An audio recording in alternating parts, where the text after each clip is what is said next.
जय जय परमेश्वर देवता लोगों, जय परमेश्वर और मेरे सभी समाज बंधुओं को जय परमेश्वर। दोस्तों, ये किताब जगदीतकारणी अनूपदास महाराज की लिखी हुई है और इस किताब को जन जन तक पहुंचाना है और इस किताब का संदेश पूरी दुनिया में देना है और ये किताब बहुत सी छपा के जारी कर देना है संसार में, ताकि संसार भूले नहीं। ये अनूपदास जी महाराज का हुक्म है।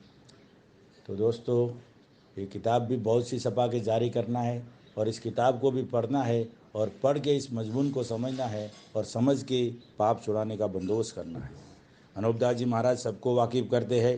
ऐसा नहीं है कि एक ही आदमी को वाकिफ़ करते, सबको वाकिफ़ करते हैं कि मैं बनियों के जाल को पकड़ के तुम्हारे दिल में प्रकट करता हूँ। तो मेरे देवता लोगों, इस किताब को पढ़ पढ़ के अर्ज करो। यह जगत हितकारणी जिसको श्री अनूपदास प्रिंटिंग प्रेस जावनी एरमपुरा में छाप के प्रसिद्ध किया, तारीख 17 अप्रैल सन 1909, जहाँ वैशाख बुद्धि भारत संवत 1965। आज मैं चालू कर रहा हूँ पेज नंबर 41 से आगे। उस बात को गौर से समझना दोस्तों, और आप लोग भी उस किताब को पढ़ पढ़ के अर्ज करना, ताकि दुनिया में ये किताब अनूपदास जी महाराज की बात जाहिर हो जाए। जब ऐसे ऐसे फैल दुनिया में नहीं होंगे, देखते पाप को भूत और प्लीत और देवताओं वगैरह के नाम से जीव मारते हैं, उसको तो हर कोई छोड़वा देगा, परंतु इनका गुप्ती पाप छूटना चाहिए। जब दुनिया से ये फैल छूटेंगे, जब तक गुप्ती पाप नहीं छूटेगा, जब तक संसार को भूत प्लीत का बहाना करके जादू से बीमार करते रहेंगे और संसार भूल करके डर की वजह से देवताओं और भूतों और प्लीतों के नाम से अनबोलों को मारते रहेंगे। और भाई मेरे हो, गुप्ती पाप वो है कि जहाँ इन महाजनान ने 84 लाख कुंडिया राध और लहू की बनाई है और तुम संसार कहते हो कि वहाँ पर सुरग और नरक है और नारगी डालते हैं, सो वहाँ पर तमाम पाप बनियों के कुल के हाथों से होता है। सो वो तो ऐसा पाप है कि जैसा रावण ने दरियाओं पर आलोप पाप चलाया था, उसी तरह से इन महाजनान ने गुप्ती पाप चलाया है। सो वो तो महाजनान की जात को ही मालूम है और वहाँ पर इनकी जात के सेठ महाजन ही जाते हैं और उसी गुप्ती पाप से देवताओं और भूत और पलितों का दुनिया में फैल चलाया है। उसी फैल से देवताओं और भूतों व पलितों का बहाना कर कर के करोड़ों जीव मराते हैं। उसका सारा मतलब यह है कि ना तो भूत है और ना कोई पलित है, यह तो फक्त इन माजनान का राक्षसी पाप है। और राक्षसी पाप से ही नींद के अंदर और जागते में सपने करा देते हैं और कुछ का कुछ सुझाते हैं। सो ये सपने राक्षसी पाप से ही होते हैं और इसी तरह से रात दिन में जागते सपने करा देते हैं।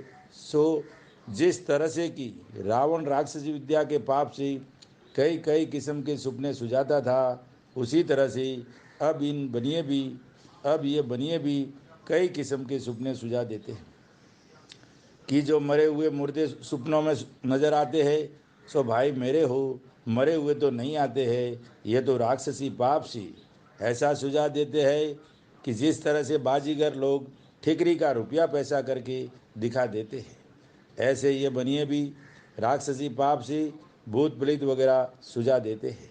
परंतु भूत प्रेत वगैरह जो सुझाते हैं वो सब जाल है और कुछ भी नहीं है, क्योंकि पाप को ताकत है कि जो चाहे वही कर सकता है और ऐसा बुरा गुप्ती पाप कराते हैं कि जिसके नाम का गुप्ती पाप करावे तो उसी का बुरा हो जावे, और सब विलायतों के नाम का पाप करावे तो सब विलायतों का बुरा हो जावे। सो पाप जो संसार के नाम का कराते हैं, सो पाप तो लग जाता है, मगर करने वाले बेईमान काफिर है, क्योंकि बेचारों अनबोलों को कल पाते हैं और दुनिया में जादू जादू जो करते हैं और इंद्रजाल जो कहते हैं और राक्षसी विद्या और काफिर विद्या कहते हैं। सो पाप तो एक का एक है, परंतु दुनिया के ना समझने के वास्ते ही नाम अलग अलग लिख दिए हैं। सो यह चतुराई दुनिया के ना समझने के वास्ते किए, मगर दुनिया ये ख्याल नहीं करती है कि पहले रावण, हरनाकुश, कंस, कारुण वगैरह ने राक्षसी विद्या का पाप चलाया था, जब वो भी इन बनियों की तरह से कुछ का कुछ सुझाते थे। सो ये बात दुनिया में प्रगट है कि ये बातें राक्षसी विद्या से सुझाते थे, लेकिन ये बनिए तो रावण वगैरह से भी ज़्यादा कुछ का कुछ सुझाते हैं। सो इस बात का ख्याल किसी को भी नहीं होने देते हैं। पेशतर मैं भी संसार की तरह से भुला हुआ था, क्योंकि मुझको राक्षसी पाप से जब तक इन बनियों ने दुखी नहीं किया था, जब तक मेरे को कुछ खबर नहीं थी। और अब तो जो कुछ मेरे ऊपर हो चुकी है वो बीती हुई लिखता हूँ। और मुझको तो इन सौदागरान ने तरह तरह की जालसाजियाँ दिखलाई है। इसे मैं बार बार लिखकर तुम भूले हुए शख्सों को खबरदार करता हूँ, क्योंकि इन बनियों ने फकत दुनिया के नाम का पाप ही चलाया है, दुनिया के नाम का पाप ही चलाया है, और पाप से ही बुरा करते हैं। सो मुझको इनका पाप मालूम हो गया है, जिसे मैं आप लोगों को वाकिफ करता हूँ और लिखता हूँ। और तुम सब संसार अपनी अपनी आंखों से देख रहे हो कि कैसा जुल्म चलाया है।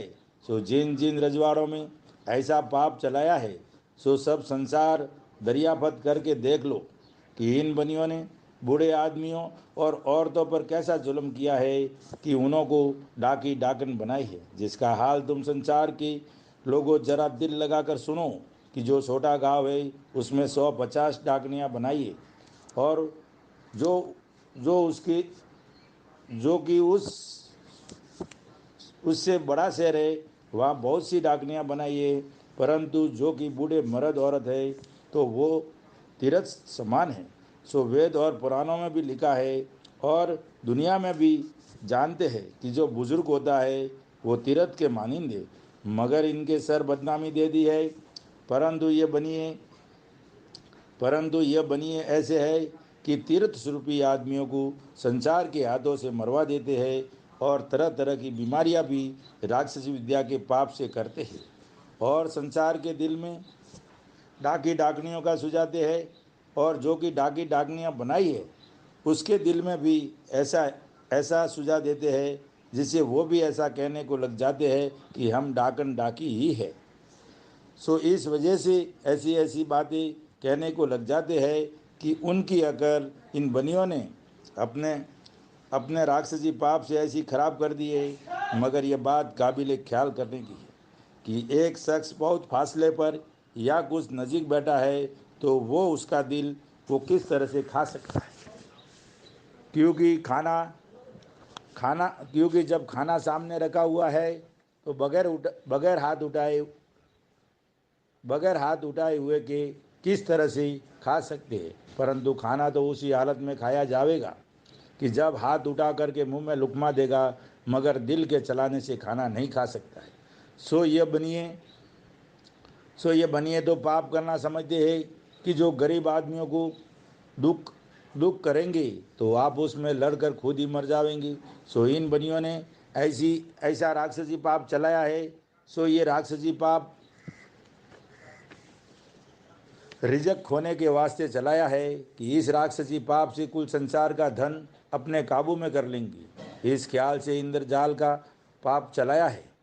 सो इन बनियों ने धन कुल जान का काबू में कर लिया है। सो संसार के लोगों को ये बनिए अपने राक्षसी पाप से बीमार कर देते हैं, और फिर उनके मुंह से यह कहलाते हैं कि मुझको डाकन लग गई। सो जबकि उस बीमारी से मर जावे तो फिर कहने को लग जाते हैं कि डाकनियों ने खा लिया है। और अब तो जिस दिन से अंग्रेज हिंदुस्तान में आए हैं, जब से डाकनियों के बहाने से ज़रा कम मारते हैं, और डाकनियों का जलाना मारना भी थोड़ा बंद किया है। मगर डाकनियों के बहाने से नहीं मारे तो और ही संसार के नाम का जादू से तरह तरह का पाप करा की और बीमारी कर कर की कच्ची उम्र में मारते हैं। और किसी किसी को चोरी छाने जादू से बीमार करके और अब भी डाकनियों का सुझाते हैं। तो अब अंग्रेज़ों से डरते हुए गरीब आदमी चोरी छाने अब भी डाकनियों की बातें करते हैं, और चोरी छाने इस वास्ते करते हैं कि हमारा जाल मालूम हो जाएगा और अंग्रेज़ हमारा जाल समझ जाएंगे तो हमारा जाल छोड़ा देंगे। जिससे डाकनियों का जलाना मारना अब बंद किया है। और रावण ने दुनिया के पीछे कई ग्रह लगाए थे कि जिससे कई गरीबों को संसार के हाथों से संसार में बुरा होने के वास्ते दुख दिलाता था। उसी तरह से ये महाजन भी बेचारे गरीब बूढ़े आदमियों को और बूढ़ी औरतों को संसार में बुरा होने के वास्ते डाकन डाकी बनाकर मारते हैं, उसी तरह से यह भी वैसे ही गरीब है। सो संसार के लोग अच्छी तरह से इस बात को सोचो कि जो रावण जो राक्षसी पाप से बीमार कर देता था और किसी किसी को मार भी देता था, सो जबकि दुनिया को खबर पड़ी, जब दुनिया ने रावण को मैं उसके कुल के मार दिया, सो भाई जबकि राक्षसी विद्या से मैं और मौत को सारे कर लेते हैं, तो फिर राक्षसी पाप के चलाने वाले जो चाहे वही कर सकते हैं। सो जब किसी सो जबकि संसार इसके तनाजे संसार इसके तनाजे का बंदोबस्त ना करे, जब तो जीने का भी धर्म नहीं है, क्योंकि मालिक ने तो सबको ही पूरी उम्र दी है। सो कदीम और ठेठ से बुजुर्ग यानी बूढ़े जायब होकर मरते हैं।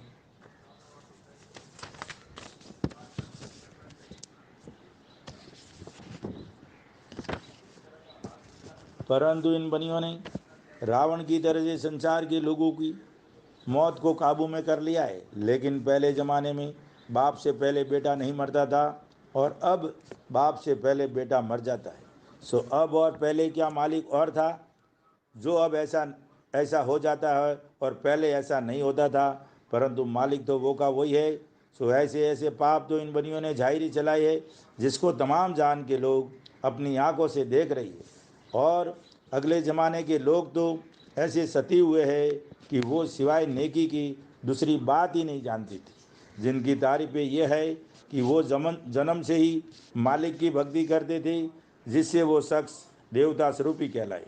परंतु इस जमाने के लोग उन देवता स्वरूपियों के नाम से उनकी समाजियों पर बकरा पाड़ा वगैरह चढ़ाते हैं। ऐसे ऐसे पाप से अगले लोगों का नाम भी डबो देते हैं।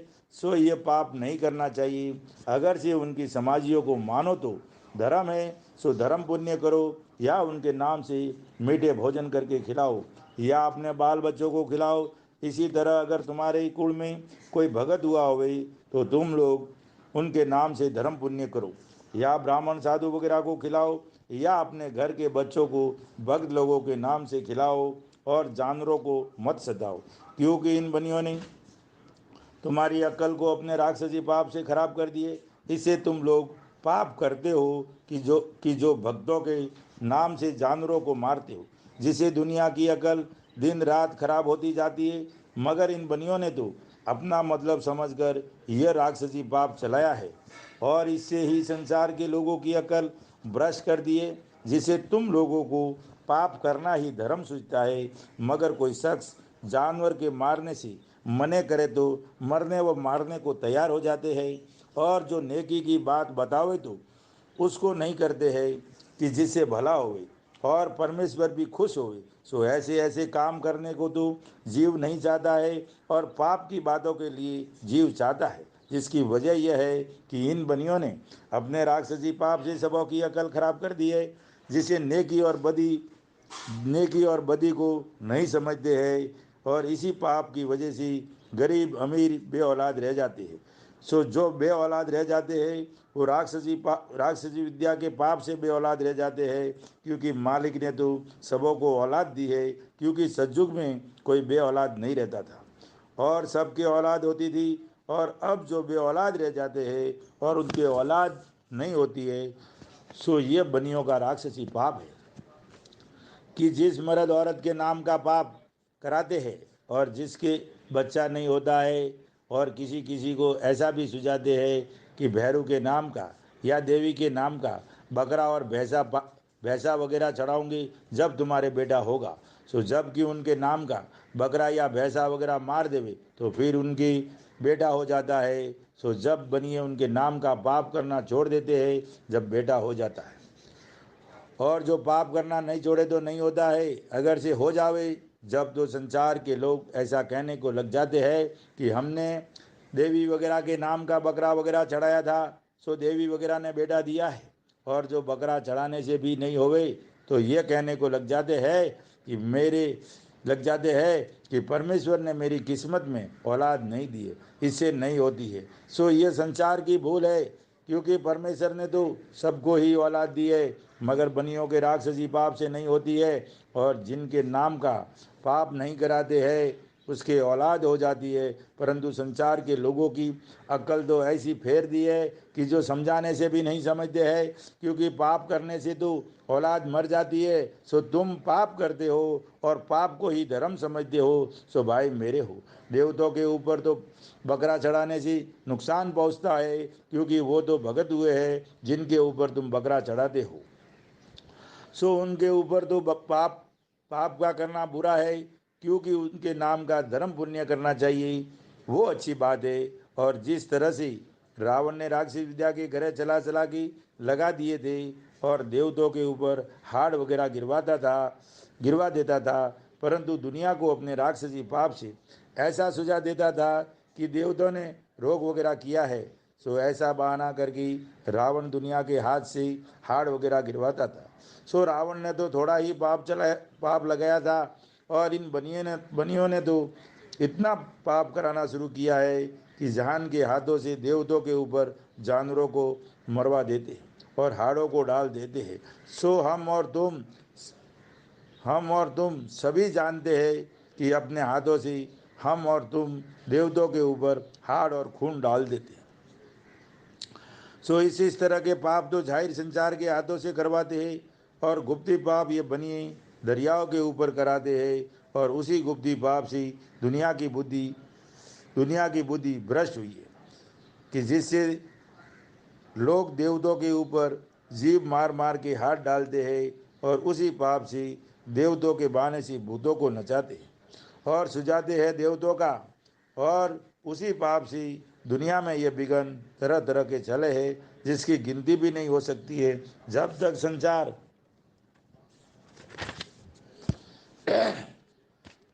तक संसार में यह विघन दूर नहीं होंगी, और वो गुप्ती पाप जहाँ पर होता है वहाँ पर सिवाय बनियों की और कोई भी नहीं जा सकता है। इससे इनका जाल मालूम नहीं हो सकता है। सो संसार के लोग एक दिल होकर इनके राक्षसी पाप को छुड़ाओ। जब संसार का भला होगा और सब संसार की औलाद उभरेगी, क्योंकि पहले ज़माने में चांदी सोने का ठाट और पाट था और अब नहीं है। सो वो पैसा कहाँ गया, क्योंकि ज़मीन तो वो की वही है, क्योंकि पैसा ना तो गलाया जाता है और ना खाया जाता है, वो तो सिर्फ खर्च करने के काम में लिया जाता है। सो तुम सभी जानते हो कि पहले ज़माने में धन बहुत था और सोने चांदी की खानें थी। सो इन सौदागर महाजनान ने राक्षसी पाप से खानों को गुम कर दिए, और ये खाने जो है वो जमीन माता के शरीर की चर्बी है। परंतु ये बनिए जमीन माता के नाम का पाप कराते हैं, जिससे चर्बी गल गई है। सो इस बात का तुम लोगों को ज़रूर ख्याल करना चाहिए कि हर एक मुल्क में चांदी सोने की खाने थी, वो कहाँ गई, बल्कि सब चीज़ों की तेजी हो गई है। और जिनों की हीरा और पन्ना पन्ना की खाने कहते हैं, वो पत्थर है, मगर हरा पत्थर था तो वो हरा हीरा था, और नीला पत्थर था वो नीला हीरा था, और सफ़ेद पत्थर था वो सफ़ेद हीरा था, और लाल पत्थर था वो लाल हीरा था, और पीला पत्थर था वो पीला हीरा था। क्योंकि ये पत्थर है जो जमीन माता के हाड़ है। तो पहले ज़माने में जब काल नहीं पड़ते थे, जब जमीन माता का शरीर निरोगा था, तो पहाड़ों में रोशनी थी। परंतु ये बनिए लोग जिस दिन से काल पड़ाने लगे हैं और तरह तरह के रोग जमीन माता को कर दिए हैं, सो बीमारी के सबब से सब चीज़ों की शिकल बिगड़ गई। इसी तरह से कि आदमी बहुत बीमार होता है और बीमारी से उसके शरीर का खून सूख जाता है और गोश्त गल जाता है और हाड़ भी बदशिकल हो जाते हैं, और बीमारी के सबब से आदमी का रूप भी तमाम ज़्यादा रहता है। उसी तरह से ज़मीन माता को जादू से रोग करा के बीमारी से इन महाजनान ने रूप घुमा दिया है। इससे पत्थरों की खानों का यानी पहाड़ों का रूप ज़्यादा रहे। सो हीरा पन्नों की भी रोशनी चली गई है। सो इसी तरह जबकि आदमी बीमारी के सबब से कमज़ोर हो जाता है, तो उसके भी शरीर की रोशनी निकल जाती है। इसी तरह से जमीन माता के शरीर में भी बीमारी के सबब से रोशनी नहीं रही है, और ये चांदी सोने की खाने जो थी वो अब ज़मीन आसमान पर भी नहीं रही, बल्कि किसी चीज़ में रोशनी नहीं रही है। इसका सबब यह है कि ये बनिए लोग जमीन माता के नाम का पाप कराते हैं। इससे ज़मीन के शरीर में 12 मास तकलीफ रहती है। और जिस तरह से कि रावण ने शनिचर को राक्षसी विद्या के पाप में दुखी किया था, इसी तरह से इन बनियों ने भी मुझ गरीब को अपने राक्षसी पाप से दुखी किया है और इसी पाप से ही तमाम जान के लोगों की बुद्धि भ्रष्ट कर दी है। सो मैं तमाम जान के बचने के लिए इन सौदागरान के जाल से वाकिफ करता हूँ, क्योंकि जिस तरह से रावण ने और हरनाकुश ने तीन लोग की बुद्धि भ्रष्ट कर दी थी, उसी तरह से सौदागर महाजनान ने तीन लोग की बुद्धि भ्रष्ट कर दी है कि जो भाई भाई के संप नहीं है। सो दुनिया की बुद्धि राक्षसी पाप से कैसी भ्रष्ट कर दी है कि जैसे जानवर होते हैं और वो बेसमझ होते हैं, इसी तरह से संसार के लोग हो गए, क्योंकि आदमी के शरीर में जान तो है परंतु अकल नहीं है। सो ये बनिए बड़े हरामी हैं कि जो इन्होंने इंद्रजाल का पाप चलाया है, जिसका कुछ हिसाब नहीं है। कि अव्वल तो खुद ही तुम अपनी अकल से देखो कि पहले तो इन सौदागर महाजनान ने जमीन माता के नाम का पाप करा के जमीन माता को बीमार कर दिया है और जमीन की चर्बी को गला दी है। सो इस बात की खबर अब तक किसी को भी नहीं है कि वो खाने कहाँ गई। सो ये अक्ल से भी सोचना चाहिए कि खाने कौन सा आदमी था कि जो उठ कर चला गया, या पंखेरु जानवर था कि जो उड़ कर के चला गया, जिसका पता नहीं लगता, क्योंकि ये चीज़ें ऐसी है कि जो छुपाई से नहीं छुपती है। यह तो इन सौदागर महाजनान ने इंद्रजाल के पाप से जमीन माता को बीमार कर दिया है, जिससे जमीन माता दुबली हो गई है, जिससे चांदी सोने की खाने गल गई है और संसार को अंधों के मुआफिक कर दिया है कि बिल्कुल नहीं समझते हैं। और बनिए तो इस बात से वाकिफ है और पहले ज़माने में चांदी सोने की खाने थी, जिसकी वजह यह है कि पहले ज़माने में ज़मीन माता ताज़ा थी, इससे खाने भी मौजूद थी। और अब पाप के सबब से खाने गल गई है और अब ज़मीन माता जादू के पाप से दुबली हो गई है। सो इसका हिसाब इन माजदान को अच्छी तरह से मालूम है कि पहले ज़माने में ज़मीन माता ताज़ा थी और अब इतनी दुबली हो गई है। सो इन माजदान को ज़मीन माता के दुबली होने का सब हिसाब मालूम है, क्योंकि दुनिया की अकल तो इन बनियों ने राक्षसी पाप से खराब कर दी है। जैसे रावण ने दुनिया की बुद्धि भ्रष्ट कर दी थी, जिससे संसार को जमीन माता की पहचान नहीं रही थी, परंतु अब इन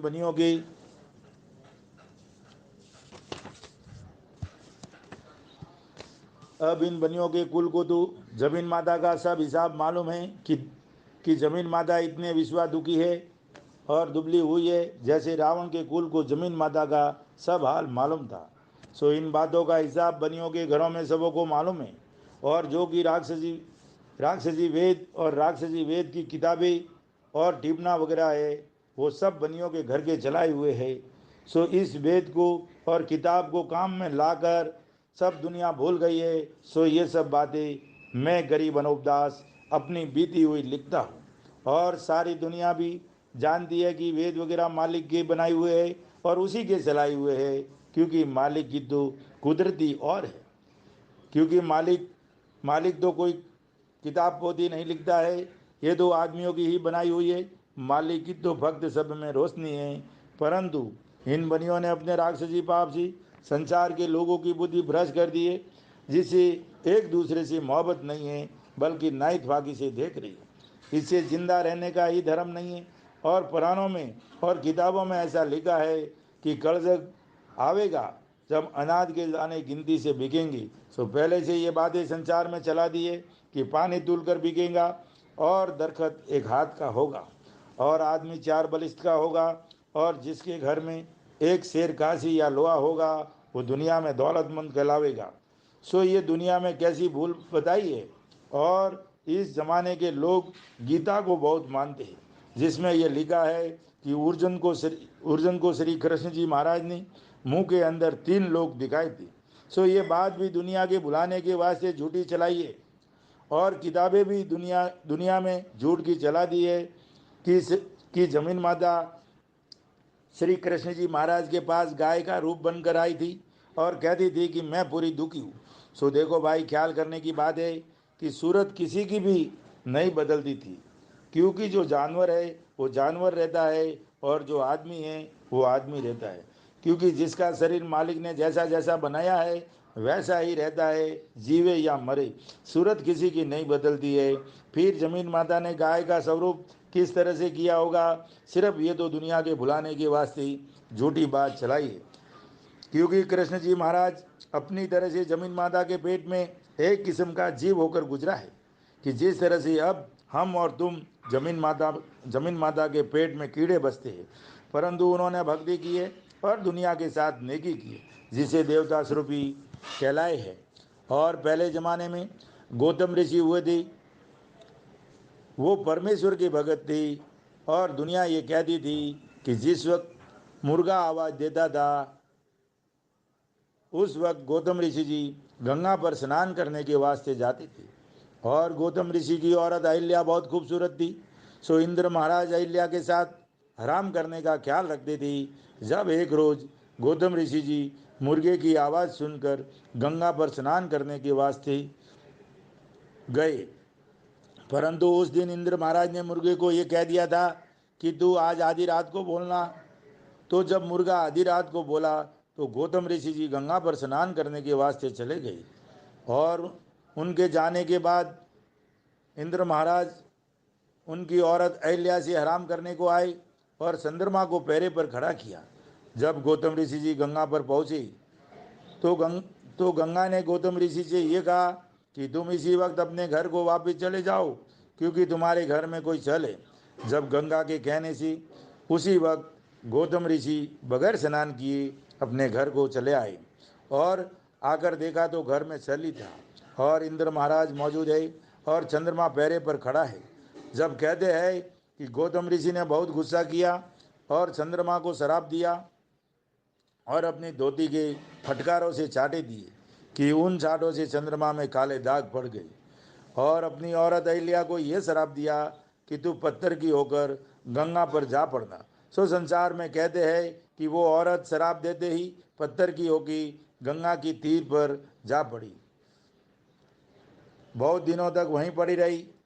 और जिस वक्त रामचंद्र जी महाराज जनक राजा के यहाँ जग में आए तो उन्होंने उसी पत्थर के ऊपर, जो पत्थर की अहिल्या हो गई थी, अपनी जोड़ी जूते की झाड़ी, तो वो फिर अपनी असली सूरत पर औरत बन गई। भला गौर करने की जगह है कि आदमी पत्थर क्यों कर हो सकता है और फिर पत्थर से आदमी कैसे हो सकता है। तुम संसार के लोग इस बात को दिल से ख्याल करो कि इस झूठ का कहाँ ठिकाना है। मैं कहाँ तक इस झूठ का हाल लिखूँ, झूठ तो दुनिया में बहुत है और लिखने वाला मैं एक कहाँ तक लिख सकता हूँ। मैं तो कोई कोई बात तुम संसार के लोगों को आंखें तुम्हारी खोलने के वास्ते लिखता हूँ। सो तुम सब संसार के लोग इंसाफ की आंखों से देखो कि जो मैं लिखता हूँ यह सच मालूम होता है या अगली बातें जैसे गौतम ऋषि की और इंद्र महाराज की यह सच मालूम होती है। अब जरा इस बात को सुनो तो सही। गौतम ऋषि ने इंद्र महाराज को शराप दिया, सो वो कोड़िए हो गए और उनके बदन में सुराख और बग हो गई। और कहते हैं कि गौतम ऋषि ने चंद्रमा को शराप दिया और उनकी धोती के साटों से चंद्रमा में काले दाग पड़ गए। और रामचंद्र जी के जूते झाड़ने से पत्थर से फिर औरत हो गई। और गंगा जी गौतम ऋषि को मुँह से बोली कि तुम अपने घर वापस चले जाओ। तो गौर करो कि आदमी को मालिक ने अकल समझने के वास्ते दी है। सो तुम सब संसार के लोग अपनी अकल से समझो कि गंगा जो है वो तो जल है, जल मुँह से कब बोल सकता है। और चंद्रमा जो है, जो ज्योति स्वरूप है, वो ऐसे खोटे कामों के ऊपर पहरा क्यों देती है। और गंगा का मान और बुजुर्गी इस वास्ते है कि वहाँ पर साधु फकीर और अच्छे लोग तपे हैं, जिससे इस नदी का नाम प्रगट है। नहीं तो जैसे और नदी है वैसे गंगा भी एक नदी है। और जो कोई ये ख्याल करे कि गंगा का पानी नहीं बिगड़ता है और कीड़े वगैरह नहीं पड़ते हैं और दूसरी नदियों का पानी खराब हो जाता है और कीड़े वगैरह पड़ जाते हैं, इससे गंगा में ये बात ज़्यादा है, सो भाई मेरे हो। इसका सबब यह है कि इन महाजनान ने गंगा के नाम का पाप करा के अभी तक रोग नहीं किया है, जिससे ये पानी नहीं बिगड़ता है। और दूसरी तमाम नदियों के नाम का पाप करके रोग कर दिए है, जिससे उन नदियों के पानी में कीड़े पड़ जाते और पानी खराब हो जाता है। सो जिस दिन गंगा के नाम का पाप करा के गंगा को रोग कराया, उस दिन इसका पानी भी खराब हो जाएगा। इसी तरह से ये बात पेस्तर से ही प्रकट कर दिए कि गंगा जी आलोप हो जाएगी और इसका मातम कम पड़ जाएगा। सो भाई मेरे हो, आलोप हो जाना और मातम और मान कम हो जाना गंगा का यही है कि ये बनिए महाजन लोग गंगा के नाम का पाप कराना शुरू करके इसको रोक करा देंगी। तो उस पाप के होने से गंगा के पानी में ये बात जो अब है नहीं रहेगी और इसके पानी में कीड़े वगैरह पड़ने को लग जाएंगे। तो फिर संसार के लोगों के दिल में गंगा का मान और मातम कम कम हो जाएगा और दुनिया खुद ही कहने लगेगी कि अब गंगा आलोप हो गई है और इसका मातम कम हो गया है, जिससे पानी खराब होकर कीड़े वगैरह पड़ने लगे। और ख्याल करो कि जल तो सदा निर्मला है, परंतु बनिए बेईमानों ने जगह जगह जादू से रोक करके जमीन माता को बीमार कर दिए और जो कि मैं बरसता है उसको दुनिया इंद्र कहती है।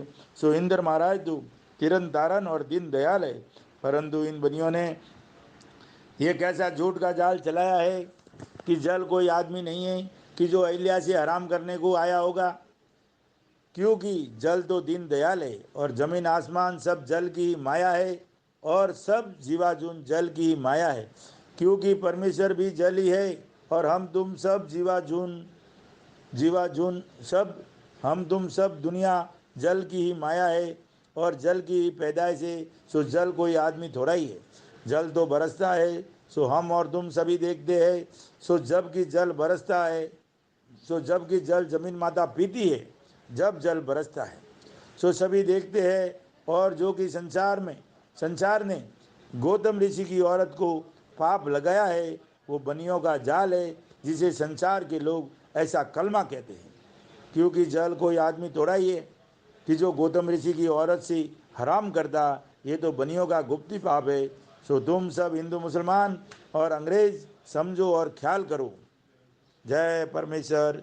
कल पेज नंबर 51 से चालू होगा।